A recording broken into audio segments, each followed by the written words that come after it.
सरफरोशी की तमन्ना अब हमारे दिल में है।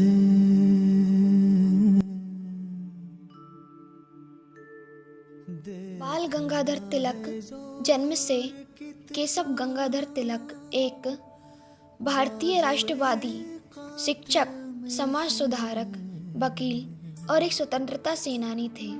ये भारतीय स्वतंत्रता संग्राम के पहले लोकप्रिय नेता हुए।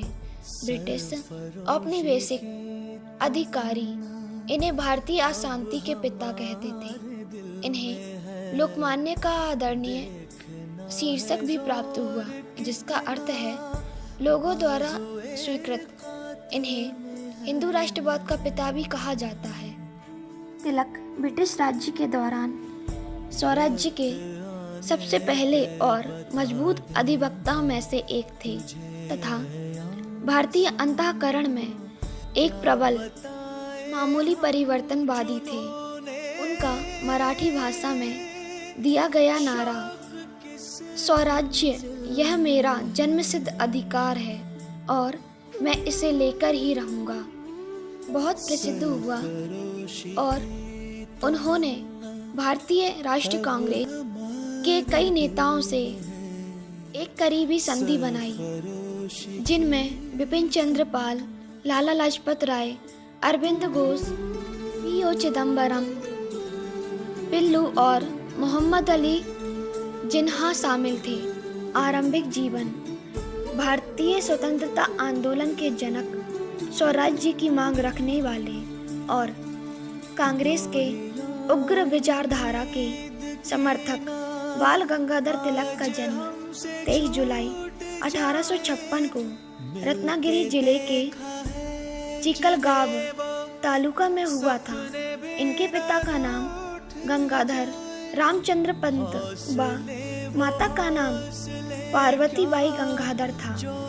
कहते हैं कि इनकी माता पार्वती बाई ने पुत्र प्राप्ति की इच्छा से पूरे अश्विन महीने में निर्जला व्रत रखकर सूर्य की उपासना की थी। इसके बाद तिलक का जन्म हुआ था। इनके जन्म के समय इनकी माता बहुत दुर्बल हो गई थी। जन्म के काफी समय बाद ये दोनों स्वस्थ हुए। बाल गंगाधर तिलक के बचपन का नाम केशव था और यही नाम उनके दादाजी रामचंद्र पाल के पिता का भी था। इसीलिए परिवार में सब उन्हें बलवंत या बाल कहते थे, अतः इनका नाम बाल गंगाधर पड़ा। इनका बाल्यकाल रत्नागिरी में व्यतीत हुआ। बचपन में इन्हें कहानी सुनने का बहुत शौक था, इसीलिए जब भी समय मिलता ये अपने दादाजी के पास चले जाते और उनसे कहानियाँ सुनते। दादाजी इन्हें रानी लक्ष्मीबाई, तात्या टोपे, गुरु नानक, नानक साहब आदि देशभक्तों और क्रांतिकारियों की कहानी सुनाते थे। तिलक बड़े ध्यान से इनकी कहानियों को सुनकर प्रेरणा लेते। इन्हें अपने दादाजी से ही बहुत छोटी सी उम्र में भारतीय संस्कृति और सभ्यता की सीख मिली। इस तरह प्रारंभ में ही इनके विचारों का रुख क्रांतिकारी हो गया और ये अंग्रेजों व अंग्रेजी शासन से घृणा करने लगे। राजनीतिक जीवन तिलक जी ने स्कूल के भार से स्वयं को मुक्त करने के बाद अपना अधिकांश समय सार्वजनिक सेवा में लगाने का निश्चय किया। अब उन्हें थोड़ी फुर्सत मिली थी। इसी समय लड़कियों के विवाह के लिए सहमति की आयु बढ़ने का विधेयक वायसराय की परिसर के सामने लाया जा रहा था। तिलक पूरे उत्साह से इस विवाद में कूद पड़े, इसीलिए नहीं कि समाज सुधार के सिद्धांतों के विरोध थे, बल्कि इसीलिए कि वे इस क्षेत्र में जोर जबरदस्ती करने के विरोधी थे। सहमति की आयु का विधेयक, चाहे उनके उद्देश्य ने ही प्रशंसनीय क्यों न रहे हों, वास्तव में हिंदू समाज में सरकारी हस्तक्षेप से सुधार लाने का प्रयास था। अतः समाज सुधार के कुछ कट्टर समर्थक इनके विरोधी थे। इस विषय में तिलक के दृष्टिकोण से पूना का समाज दो भागों, कट्टरपंथी और सुधारवादियों में बट गया। दोनों के बीच की खाई नए मतभेदों एवं नए झगड़ों का कारण बढ़ती गई। भारतीय राष्ट्र कांग्रेस के नरम दल के लिए तिलक के विचार जरा ज़्यादा ही उग्र थे। नरम दल के लोग छोटे सुधारकों के लिए सरकार के पास वफादार प्रतिनिधि मंडल भेजने में विश्वास रखते थे। तिलक का लक्ष्य स्वराज्य था, छोटे मोटे सुधार नहीं, और उन्हें कांग्रेस को अपने उग्र विचारों को स्वीकार करने के लिए राजी करने का प्रयास किया। इस मामले पर सन 1907 ईस्वी में कांग्रेस के सूरत अधिवेशन में नरम दल के साथ उनका संघर्ष भी हुआ। राष्ट्रवादी शक्तियों में फूट का लाभ उठाकर सरकार ने तिलक पर राजद्रोह और आतंकवाद फैलाने का आरोप लगाकर उन्हें 6 वर्ष के कारावास की सजा दे दी और मांडले, बर्मा, वर्तमान म्यांमार में निर्वासित कर दिया। मांडले जेल में लोकमान्य ने अपनी महान कृति भगवद गीता रहस्य का लेख शुरू किया, जो हिंदुओं की सबसे पवित्र पुस्तक का मूल टीका है। तिलक ने भगवद गीता के इस रूढ़िवादी सार को खारिज कर दिया कि यह पुस्तक संन्यास की शिक्षा देती है। इसके अनुसार इससे मानवता के प्रति निस्वार्थ सेवा का संदेश मिलता है। 1881 में पत्रकारिता के क्षेत्र में प्रवेश कर मराठा केसरी पत्रिका का संचालन किया। इसके माध्यम से जन जागरण व देसी रियासतों का पक्ष प्रस्तुत किया। ब्रिटिश सरकार की आलोचना के कारण इन्हें 4 वर्ष का कारावास भोगना पड़ा। जेल से बाहर आकर इन्होंने डेक्कन एजुकेशन सोसाइटी की स्थापना तथा फर्ग्यूसन कॉलेज की स्थापना की।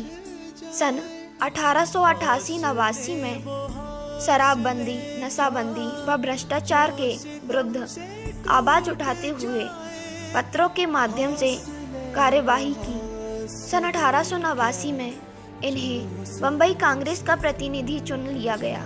सन 1891 को सरकार द्वारा विवाह आयु का स्वीकृति विधेयक का बिल इन्होंने प्रस्तुत किया। एक बार मिशन रकुल में भाषण देने पर इन्होंने सनातनी हिंदुओं के विरुद्ध का तथा उनके प्रायश्चित के लिए काशी स्नान करना पड़ा। जनता की गरीबी को दूर करने के लिए इनकी भूमि सुधार संबंधी नीतियों की काफी आलोचना हुई। 1907 में भारतीय राष्ट्र कांग्रेस के सूरत यहाँ भरे हुए अधिवेशन में जहाज और मबाल इन दो समूह में का संघर्ष बहुत बढ़ गया। इसका परिणाम मबाल समूह ने हाज समूह को कांग्रेस संगठन से निकाल दिया। जहाज का नेतृत्व लोकमान्य तिलक इनके पास था। 1908 में तिलक इन पर राजद्रोही का मामला दर्ज हुआ। इसमें उनको 6 साल की सजा सुनाई गई और उन्हें ब्रह्मदेश के मांडले की जेल में भेज दिया। मांडले के जेल में महापुरुषों के अलग अलग ग्रंथ मंगवाकर गीता रहस्य का अमर ग्रंथ लिखा। इतना ही नहीं तो जर्मन और फ्रांच इन दो समृद्ध भाषाओं के महत्वपूर्ण ग्रंथ पढ़ने आने चाहिए, इसलिए इन भाषा का भी अध्ययन किया। 1916 में इन्होंने डॉक्टर एनी बेसेंट के सहकार्य से होम रूल लीग इस संगठन की स्थापना की। भारतीय होम रूल आंदोलन ने स्वयं शासन के अधिकार ब्रिटिश सरकार को मांगे। होम रूल यानी अपने राज्य का प्रशासक हम करें, इसे ही स्वशासन कहते हैं। स्वराज्य मेरा जन्मसिद्ध अधिकार है और मैं इसे लेकर रहूँगा, ऐसा तिलक उन्हें विशेष रूप से बताया करते थे। होम रूल आंदोलन की वजह से राष्ट्रीय आंदोलन में नवचेतन निर्माण हुआ। लोकमान्य तिलक इन्होंने स्वदेशी बहिष्कार, राष्ट्रीय शिक्षा और स्वराज्य, इस चतुसूत्री हिंदी से राष्ट्रीय भाषा होनी चाहिए, ये घोषणा तिलक इन्होंने सबसे पहले की। बाल गंगाधर तिलक पहले भारतीय नेता थे जिन्होंने यह कहा, स्वराज्य मेरा जन्मसिद्ध अधिकार है और मैं इसे लेकर रहूँगा।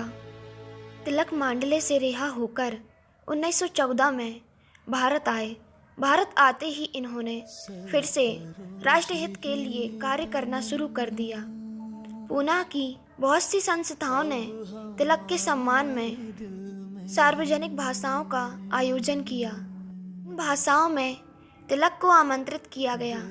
इन्होंने सभा को संबोधित करते हुए कहा, मेरा देश से 6 साल का निष्कासन मेरे देश प्रेम की परीक्षा था। मैं स्वराज्य के सिद्धांत को नहीं भूला हूँ। इसके कार्यक्रमों में कोई भी बदलाव नहीं किया जाएगा। ये पहले की तरह ही क्रियान्वित होंगे। तिलक ने जेल से बाहर आने के बाद कांग्रेस के दोनों दलों को एक करने का प्रयास किया, लेकिन कोई सफलता नहीं मिली। 1919 में जलियांवाला बाग हत्याकांड की इन्होंने अपने लेखों के माध्यम से आलोचना की और बहिष्कार के आंदोलन को जारी रखने की अपील की। इन्होंने इस संदर्भ में सांगली, हैदराबाद, कराची, सोलापुर, काशी आदि स्थानों पर भाषण भी दिए। 1920 तक आते आते ये काफ़ी कमज़ोर हो गए। अगस्त 1920 को स्वाधीनता के इस महान पुजारी ने इस संसार से अंतिम विदा ली। लोकमान्य तिलक जी के विचार, स्वराज्य मेरा जन्मसिद्ध अधिकार है और मैं इसे लेकर रहूँगा।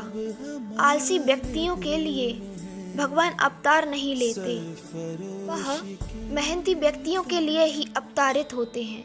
इसीलिए कार्य करना आरंभ करें। स्वभाव ही ऐसा है कि वह बिना उत्सवों के नहीं रह सकते। उत्सव प्रिय होना मानव स्वभाव है। हमारे त्योहार होने ही चाहिए। आप मुश्किल समय में खतरों और असफलताओं के डर से बचने का प्रयास मत कीजिए। वे तो निश्चय रूप से आपके मार्ग में आएंगे ही। प्रातः काल में उदय होने के लिए ही सूरज संध्या काल के अंधकार में डूब जाता है और अंधकार में जाए बिना प्रकाश प्राप्त नहीं हो सकता। कमजोर ना बने, शक्तिशाली बने और यह विश्वास रखें कि भगवान हमेशा आपके साथ है। ये सच है कि बारिश की कमी के कारण अकाल पड़ता है, लेकिन ये भी सच है कि भारत के लोगों में इस बुराइयों से लड़ने की शक्ति नहीं है। यदि हम किसी भी देश के इतिहास को अतीत में जाएं, तो हम अंत में मिथकों और परंपराओं के काल में पहुंच जाएंगे, जो आखिरकार अभिद अंधकार में खो जाता है। धर्म और व्यवहारिक जीवन अलग नहीं है। संन्यास लेना जीवन का परित्याग करना नहीं है। असली भावना सिर्फ अपने लिए काम करने की बजाय देश को अपना परिवार बनाना, मिलजुल कर काम करना है। इसके बाद का कदम मानवता की सेवा करना है और अगला कदम ईश्वर की सेवा करना है। ऐसे विचार थे बाल गंगाधर तिलक जी के।